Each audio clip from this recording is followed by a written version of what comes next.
Boy, do we have an interesting video today. So as you guys probably know by now, Obsidian, the creator of Fallout New Vegas, is reportedly working on a brand new Fallout title in collaboration with Bethesda Game Studios. And prior to this announcement, Obsidian reportedly cancelled a bunch of projects, including a sequel to Avowed and another RPG led by Josh Sawyer, which was apparently very Fallout-like in nature, even though it didn't really have any affiliation with a Bethesda Game Studios IP. On the Bethesda side, they also confirmed the existence of pre-production for Fallout 5, which will be running in Creation Engine 3, which is a very interesting thing to know because we also know that Starfield was running on Creation Engine 2, and any game made by Bethesda Game Studios prior was made on Creation Engine 1. Obviously, there were updates in between each release, but they made it a specific point to call it Creation Engine 2 for Starfield. So they're changing the number once again for The Elder Scrolls 6 and Fallout 5.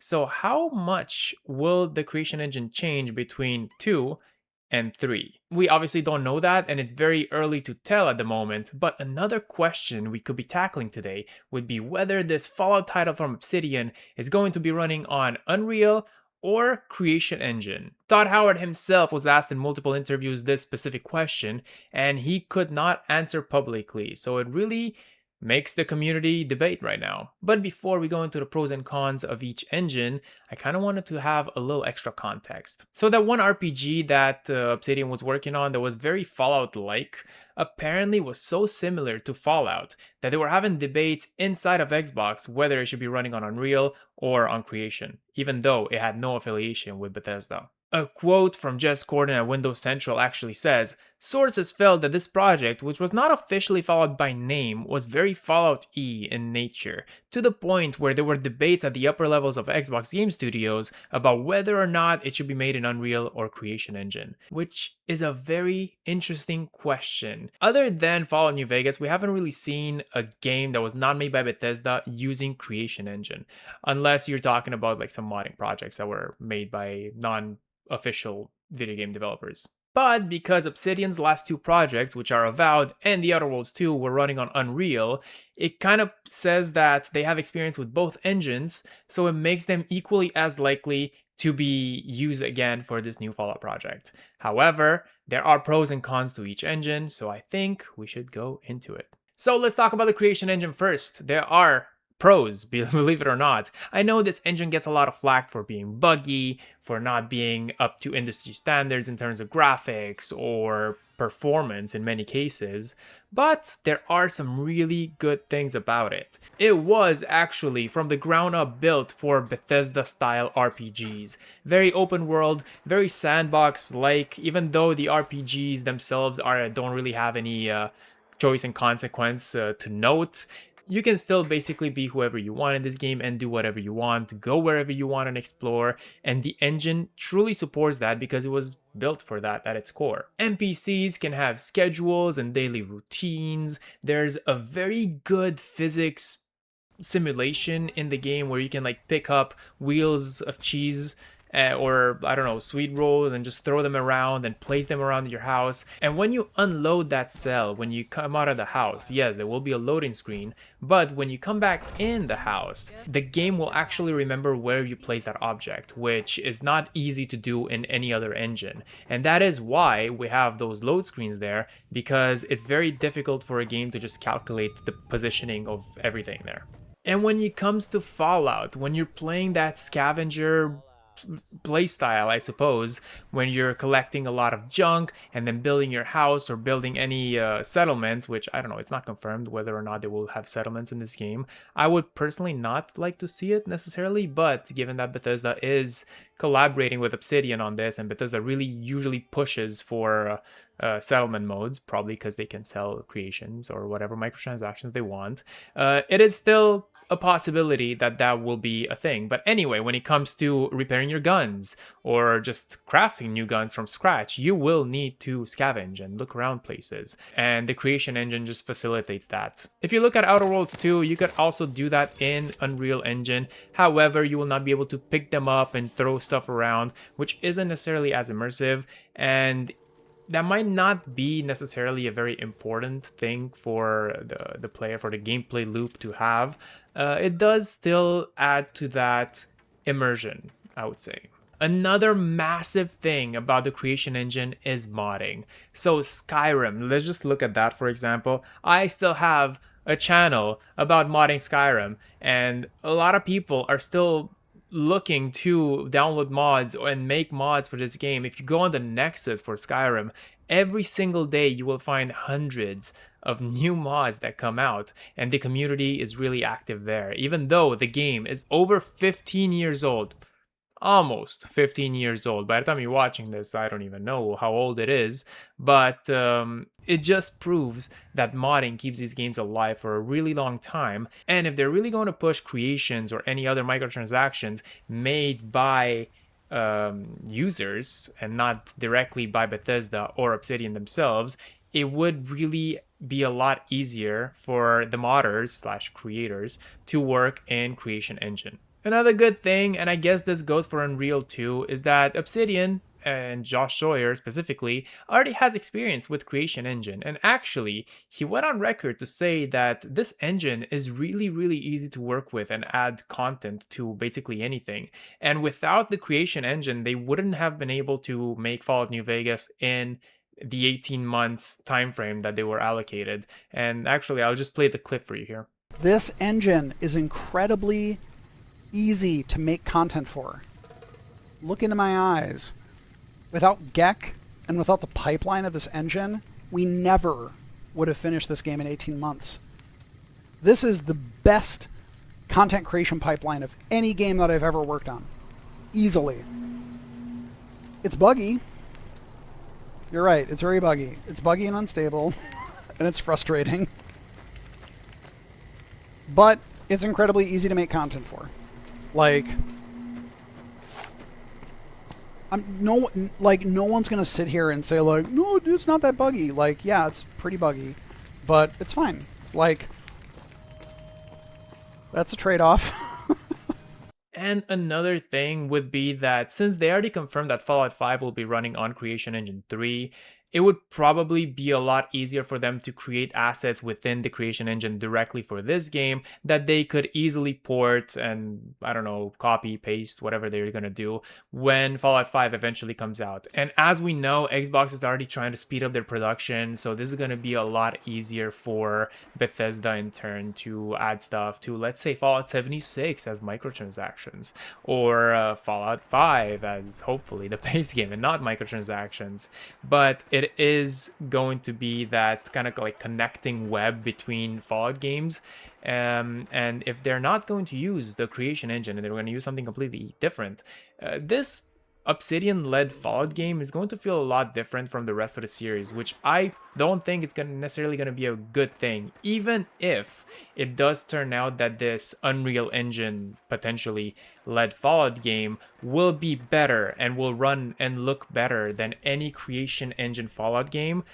This will in turn hurt Fallout 5 and any other Fallout titles that are going to come out from Bethesda Game Studios, and I don't think Xbox, or specifically Todd Howard, would really want that to happen. And another very, very important thing, which we as gamers don't really think about, but Xbox definitely thinks about, are margins. When you're using outsourced technology such as Unreal, which is developed by Epic, you would have to pay royalty fees. I believe they're called royalty fees, but anyway, you have to pay fees on every unit sold, I think. I don't really know how they calculate these things, but basically Xbox would have to pay Epic for them to be allowed to use Unreal Engine.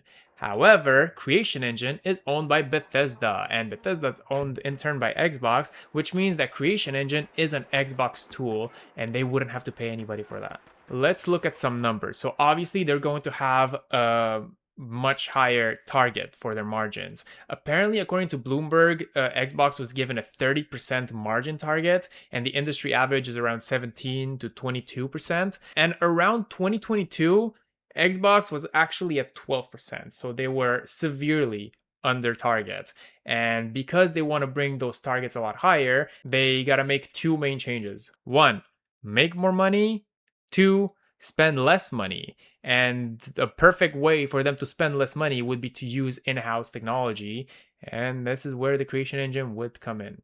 Especially when it comes to Fallout, which is one of Microsoft's most valuable IPs, they probably would want to have it as in-house as possible to be able to scale from there. But now the creation engine is not perfect, and you guys know that. There's a lot of cons when it comes to it, and let's go through them. Number one is the bugs. It's not a very stable engine. It crashes like crazy, and things just sometimes don't work. All of this just works. Not. And even Josh Sawyer in the same clip that I showed earlier confirmed that it's a very buggy engine, but that is a trade-off for being able to work very fast with it. The engine itself is not only buggy, but also has a lot of limitations. As I said before, there are going to be load screens. So that's something that's inherent to the engine itself, and you can't really change it. Sure, you could have like houses or I don't know, some buildings that don't have interior cells, but the limitation there would be that you wouldn't be able to have a lot of items scattered around because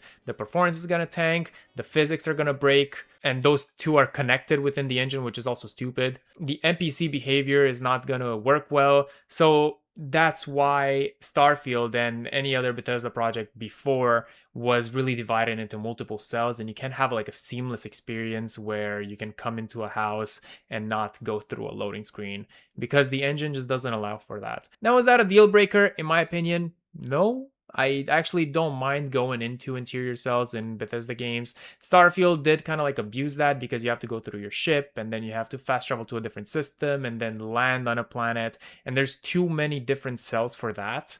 But when it comes to Fallout, you're probably just going to have one big wasteland and then a few interior cells here and there. And it's not going to be as noticeable. And I don't think people are really going to complain about that as much as they did with Starfield. As we move forward with technology, especially in the gaming industry, so does the creation engine. It kind of evolves with time as well, but not at the same pace as the rest of the industry. So there is that problem there that even if they are updating the engine and improving it in many, many ways, they're never going to be able to just keep up with all the technological standards that come with other engines, such as Unreal, even if they have expert engineers on the team.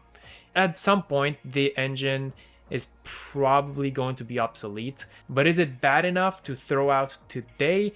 In my opinion, no. I think it still could be used for a few other games coming up. Obviously, another thing to bring up is the graphics. They're definitely not going to be looking as good. They have experimented with having like a dual engine system where you would use Unreal Engine for the graphics, and that really worked in Oblivion Remaster, and that's probably what they're going to do in the Fallout 3 Remaster and Fallout New Vegas Remaster. But are they going to do that with non-remastered titles, which means brand new titles in the future? I don't really know. There have been a lot of complaints that the Oblivion Remaster is very buggy, and it does have some issues that come with both Unreal Engine and Creation Engine. It was a very good test, and in many cases, it was a successful test because some people are playing the game with no issues, but I would say the vast majority is experiencing a lot of issues, especially on consoles, which is where the majority of these sales are going to be on. Now, Unreal Engine, there's a lot of good things to be said about it. There's also a lot of bad things. Unreal Engine has very powerful rendering, which means amazing lighting, amazing graphics, good textures. The game is going to look crisp as hell. However, is Obsidian going to really take advantage of its full potential? If we look at Avowed and The Outer Worlds 2, I would say probably not. Those games, I think they're very limited in terms of art direction. I don't really like how both of those games look. They look kind of outdated and cartoonish. Hopefully they're going to have a completely different art direction for this new Fallout game. I don't really want to see like a cartoonish The Outer Worlds 2 style Fallout game, and I don't want purple trees, guys. I don't know what Obsidian's doing with The Outer Worlds, but there's always purple trees on every fucking planet. But I do think that when it comes to Fallout, even Fallout 4 has like its own like style, and even though it's a 10-plus-year-old game, I think it still holds up graphically today because of that art style. And since Bethesda is collaborating with Obsidian on this new title, I still think that it's going to look good. Another pro is that Obsidian uses Unreal already, so they do have a lot of experience with it. They probably were able to find ways to work with the engine very easily. That clip from Josh Sawyer that I showed earlier about glazing the creation engine, that was a pretty old clip, so maybe he feels the same about Unreal now. Who knows? But that is something to consider as well. Unreal would also give Obsidian a little bit more freedom because they're going to be less contrived, I don't know if that's the good word to use here, with the Bethesda toolset. So Bethesda has a lot of control when it comes to the creation engine that Obsidian might not be able to have. So that's something, because Bethesda would be less involved in that situation, it might give Obsidian a bigger role in creating all the systems for this game, which could be a good thing, could be a bad thing. I put it in the good thing because it kind of gives Obsidian, the lead developers on this project, more creative slash, technological freedom, but something to consider as well. As I said previously, Creation Engine isn't really industry standard, and Unreal Engine would be. However, there's also some bad things when it comes to Unreal. First of all, it might not feel like Fallout. Like I said previously, it would be a very confusing situation if that happens, because this Obsidian-led Fallout game will be feeling and looking very different from the eventually upcoming Fallout 5, which is going to be running on Creation Engine 3, which is confirmed. Another bad thing about Unreal is the modability, or lack thereof, because Xbox would really want to make as much money on this project as possible, and the creation system, where people would basically create paid mods and Xbox would get a cut from it, is going to be very beneficial for them to meet that margin target that I was talking about earlier. And if they are going to be using Unreal, they're going to have Obsidian working on microtransactions for this game, which is going to be a lot more time consuming and a lot more expensive on their side. So I'm talking about the business side here, but also when it comes to free mods on the Nexus. As we saw with Oblivion Remaster,